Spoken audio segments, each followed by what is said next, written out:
cette femme est une héroïne. C'est très touchant. Elle défend son frère.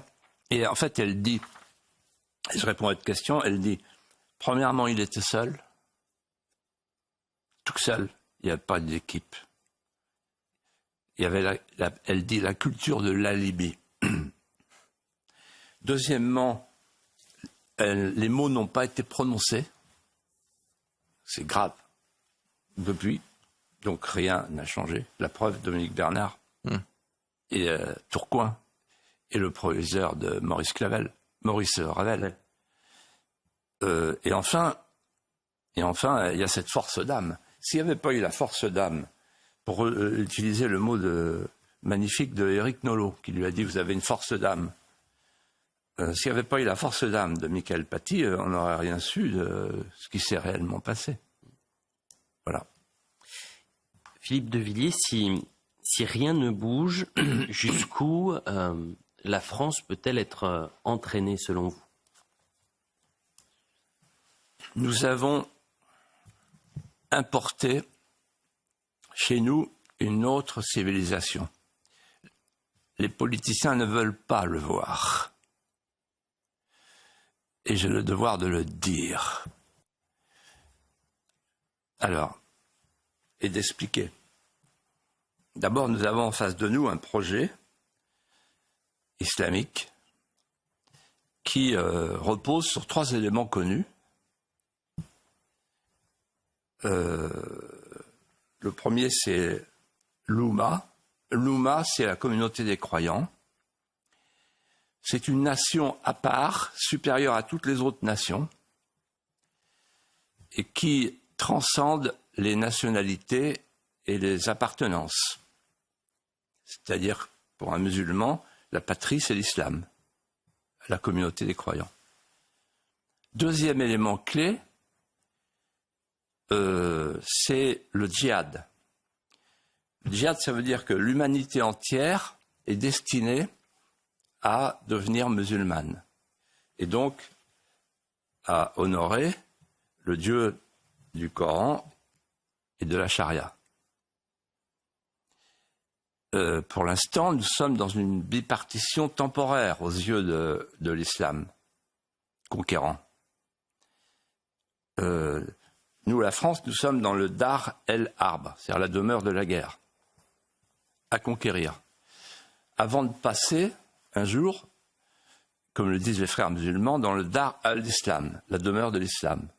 Nous sommes aujourd'hui dans les terres d'infidélité, mais qui ont vocation à basculer dans la terre de l'islam. Et enfin, troisièmement, il y a la charia, c'est la loi islamique, c'est-à-dire c'est la loi d'une religion et d'un État. Et donc la loi islamique, la loi d'Allah est supérieure à toute loi positive et républicaine. Et en fait, si je dis ça, c'est parce que il y a un djihad pacifique, civilisationnel, qui conduit à une confrontation qui ne dit pas son nom par infiltration. Nos élites sont consentantes. Nos élites n'osent pas désigner ce qui est en face de nous, ce qui grandit. Nos élites n'osent pas prononcer les mots. Nos élites n'osent pas penser à la guerre d'infiltration qui est devant nous. Nous sommes devant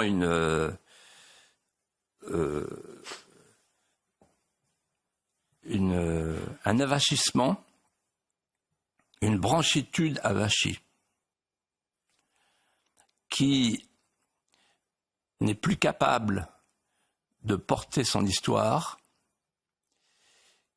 qui ne rêve plus que de sortir de soi, qui ne rêve plus que de s'abolir dans une histoire nouvelle, qui ne rêve plus que de se donner à une civilisation extérieure, virile. Les âmes veulent, cherche un nouveau maître. Il y a des âmes pleines, des âmes vides. Les âmes vides, c'est nous.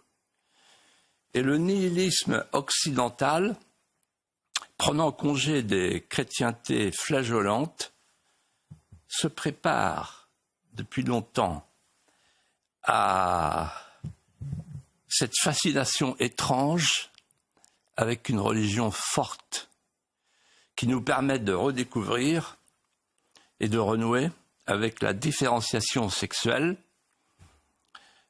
le combattant au feu et la femme au foyer. Pour résumer, je dirais ceci. L'hédonisme consumériste finit là sa trajectoire.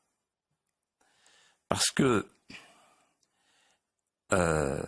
par une ruse hypnotique,